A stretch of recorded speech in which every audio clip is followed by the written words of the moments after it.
Okay, I like this essay. one. I would love for both of you to talk about how to decide when a product isn't working, especially in terms of the skin purging. It's often hard to know if it is a reaction to the product or if it's something that truly doesn't work. Time obviously helps with that, but there are certainly things early on to look for when testing a new product. Thanks. Okay. So, talk about product isn't working. It's... So essentially like if there's a reaction, you know. Yeah, it's a difficult one because sometimes our skin changes on an hourly basis, a daily basis, a seasonal basis. We tend to think, oh, we've got autumn, winter skin, or we're going into summer, we should do something about it. I think it depends. If you've just eaten a huge meal with a whole load of acids in your stomach's going to do different things. It's going to start to present on your skin relatively quickly. So if it doesn't work, obviously, if you apply it and your skin feels really, really bad, then remove it. If it's not giving you those results that it says it does on the box or the tin or the tube, immediately. My favorite phrase is over time, not overnight. You know, I'm so glad you mentioned we that. are miracle workers. I do appreciate that sometimes, but not all the time. So give something a chance to settle in, give something a chance to disrupt, because I know there's a vein in sort of business that disruptive is chucking stuff up in the air so that it falls down at a natural homeostasis, a balance point. Not always the case with skincare. So if it's feeling uncomfortable, if it's feeling like it's doing something bad, take it off.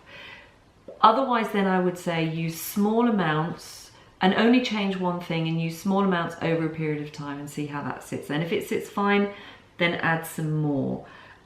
It's one of those things. And also I go back to, and now I'm rambling, only change one thing at a time. If somebody brings out 3 new products, don't buy, well, please buy all 3 products. But don't go home and apply all 3 at the same time, because if you get a stunning reaction, you don't know which is the product that's working hardest. And if you get a bad reaction, it might only be one of them and one ingredient within one of them. But what you've done is you've discounted the entire range because of the response your skin had. So we are asking you to bear with, try them out one at a time, feel what your skin feels, and then you're pretty much going to know, because you know your skin on a daily basis. You look in the mirror, and park it. If it doesn't work for you, it doesn't work for you. And it might be that you can return to it next season or next year. Don't discount it completely, but maybe just park it for now. But I think you'll know fairly quickly whether or not it's going to sit with you or not, or get you good results. Was that rambling? No, it was, Okay. and you covered everything. Okay. I think I would add one more thing, but exactly that. And main things are, if you're going to add, especially, I mean, it doesn't even really matter active or not, because there's so many ingredients that are wonderful and beautiful, but you might just not get on with them depending on the environment you're in, the stress level you're at. You know, there's so many things going internally and externally.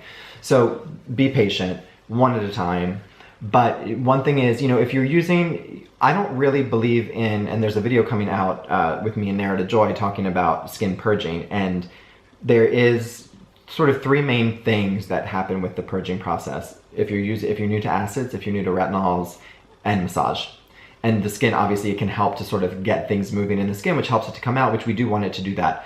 Massage is sort of the least offender, because it'll just come up and out and then be done.